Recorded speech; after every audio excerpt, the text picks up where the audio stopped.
Tere hommikust, hea müügirahvas.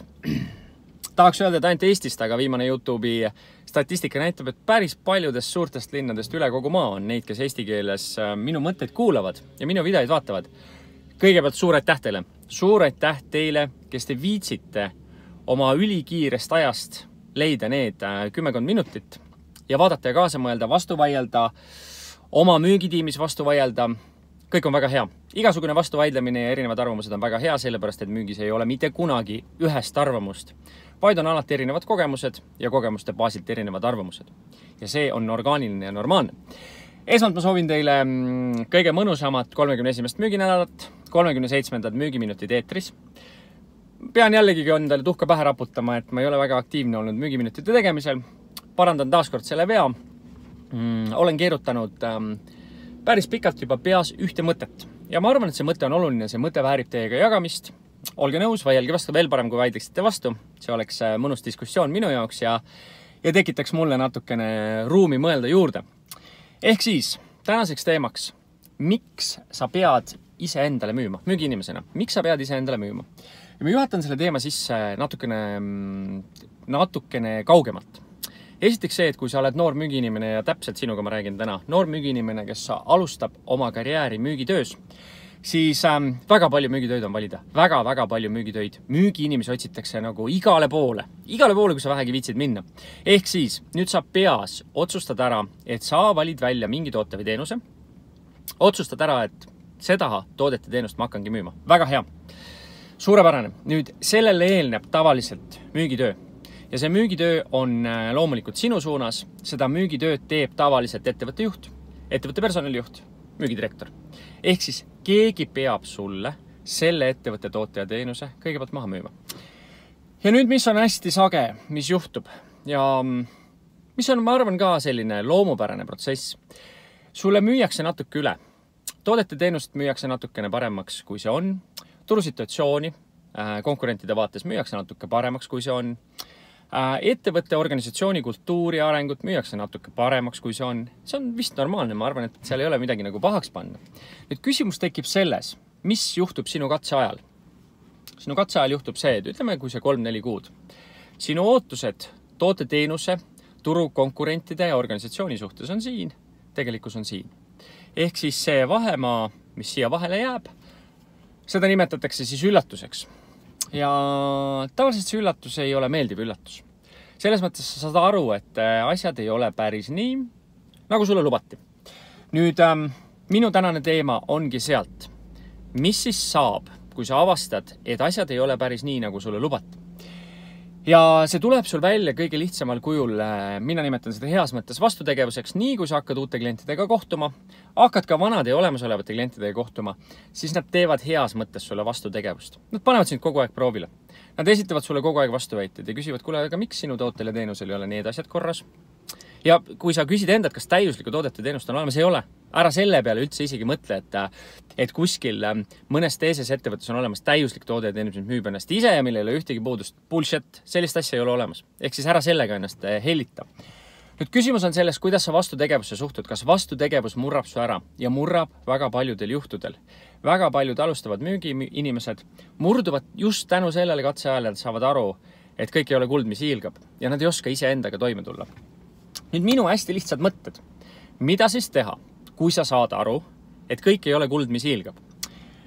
Esmalt, selleks, et endale uuesti ja hästi oma toode maha müüa, kui sa oled vastutegevuse osaliseks saanud, sa pead tegema selgeks turusituatsiooni ja konkurendid. Ja kõige parem on konkurentidest aru saada, minna konkurentidele külla ja olla prooviostja, olla prooviklient.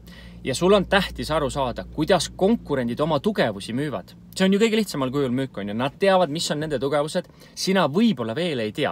Sul on kindlasti su tootel teenusel on mingid tugevused, mis on paremad kui konkurentidel, aga sa ei tea veel seda. Seega, esimene asi, õpi turgu tundma ja õpi konkurente tundma, mine konkurentide juurde, nende juurde külla ja analüüsi, kuidas nemad oma toodet ja teenust müüvad. Esimene asi. Nüüd, muuda oma müügikõnet kogu aeg, eriti kui sa oled algaja. Mitte keegi ei mõista sind hukka, üldse keegi ei mõista sind hukka. Muuda oma pitchi või müügikõnet, kuidas sa klientidele lähened kogu aeg, proovi uusi nurkasid. Ja kui sa nüüd oled tulnud konkurentide juurest, siis sa oled aru saanud, kuidas nemad oma tugevusi välja toovad. Nüüd sa mõtled korraks veel uuesti läbi, kuidas sina saad oma toote või teenuse tugevusi paremini välja tuua ja muuda oma müügikõnet kogu aeg ja vaata, millega kliendid haagivad. Ehk siis öeldakse, et seda täiuslikku pitchi, seda muudetaksegi kogu aeg selles mõttes, et seda ei ole olemas niisugust täiuslikku, et sinu kolleeg ütleb sulle täiusliku müügi nagu kõne ja sa kopeerid seda. Esiteks, sa ei ole su kolleeg. Teiseks, sul ei tule see nii hästi välja. Ja kolmandaks, sa pead leidma oma tee, oma kõne, oma lähenemise, mis sobib sulle, sinu kui inimesena. Ehk siis, teine, muuda oma kõnet pidevalt. Kolmas hästi oluline punkt, hakka uusi tulijaid õpetama. Ehk siis ütle oma juhile, ülemusele, ettevõtte omanikule, et lase nüüd, kui uus inimene tuleb, lase mina tutvustan talle meie toodet ja teenust. Ja ma olen avastanud enda koolitaja karjääris hästi palju seda, et kui ma hakkan mõtlema läbi, kuidas ma seda inimestele edasi annan, siis ma pean muutma oma vaatenurka mingi teema suhtes. Alguses ma mõtlen peas, okei, ma räägin sellest ju niimoodi. Nüüd ma käin kõva häälega need mõtted läbi ja mõtlen, niimoodi ma küll ei saa rääkida. Et see ei jõua õigesti kohale. See ei ole see, mida ma tahan edasi anda. Ja ma muudan jällegi oma vaatenurka, jällegi oma kõnet. Ehk siis, kolmas, hakka õpetama. Nüüd, neljas ja kõige olulisem punkt. Mingi aja möödudes küsi endalt, kui mina oleksin klient, miks ma seda toodet ja teenust ostaksin. Ja siin tuleb kõige vastikum tõde. Kui sa saad aru, et on küll pisikesed puudused, aga sa siiski ostaks seda toodet nendel põhjustel, väga hea. Need põhjused on väga olulised. Sina kui kliendi vaatest inimene, kes ostab, on ju. Kui sa saad aru, et sa ei ostakski seda toodet, siis on kaks varianti. Kunagi vist härra Abakukk ütles kuldsed sõnad, et sa saad organisatsioonis töötada seda armastades, muutes või lahkudes. Ja nii see on. Kui sa ei saa seda armastada, siis sa pead seda muutma. Kui sa ütled endale, et sa ei ostaks seda toodet nendel põhjustel, nüüd on sinu asi. Kas sa suudad neid põhjuseid muuta, kas sa suudad toodet parandada? Ja kui sa seda katsetad ja see sul välja ei tule, siis sõber, kõige karmim tõde, sa lihtsalt lahku. Mine tegele oma elus millegi muuga, mis pakub sulle suuremat indu, sa suudad toote endale paremini maha müüa, sest ära passi seal, ära lihtsalt passi seal, ma jään endale kindlaks. Kui sa ei saa toodet muuta ja mõnes organisatsioonis on see pea et võimatu, sest organisatsioonis sisene laiskus, loidus ja vastutegevus on nii tugev, et sul ei lasta toodet parandada. Ehk siis neljas punkt. Küsi endalt, miks mina kui klient seda toodet ostaks. Ja väga hea, kui sul on argumendid olemas, miks sina kui klient seda toodet ostaks, siis on väga hea.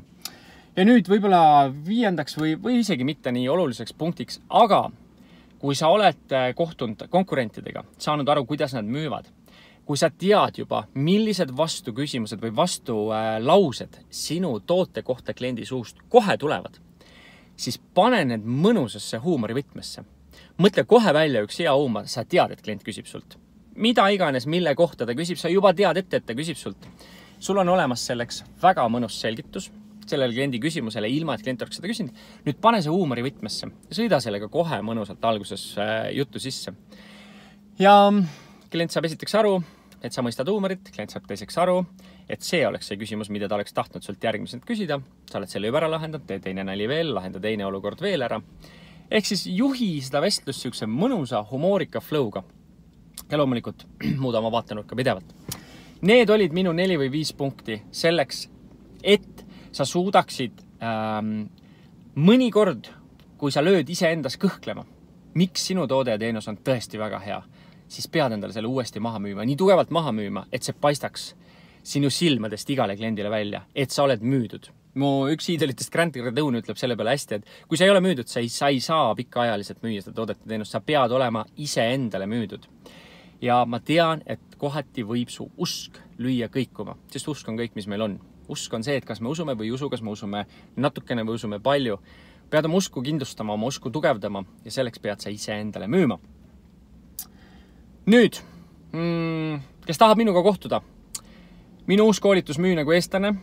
Esimene koolitus leiab aset 19. septembril Bliss konverentsikeskuses.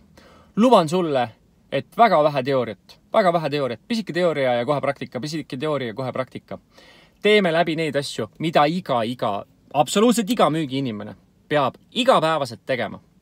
Ehk siis valmistama ette kõnet, võtma toru ja helistama, proovima leppida kokku kohtumist, valmistama ette kohtumist, viima läbi kohtumist ja lõpuks jõudma koostööni. Tule ja kuula, tule ja praktiseerime koos, tule ja avaldama arvamust, tule ja too mulle uus vaatenurk juurde.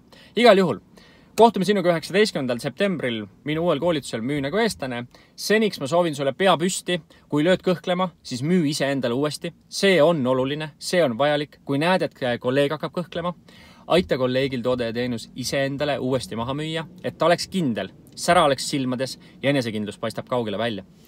Ma soovin sulle kõige ägedamat 31. müüginädalat, head energiat ja suve kohta me ei vigise ühtegi asja. Ja on palav, raske on magada. Hoidku jumal, et neid ilmasid tuleks veel, sest see pime, külm ja rõve talv on varsti tulemas. Ja selles valguses, kas või tund aega päeval rannas, mine käi ära, lae oma patareisid, anname sügisele täiega kuuma. Aitäh sulle ja tšau!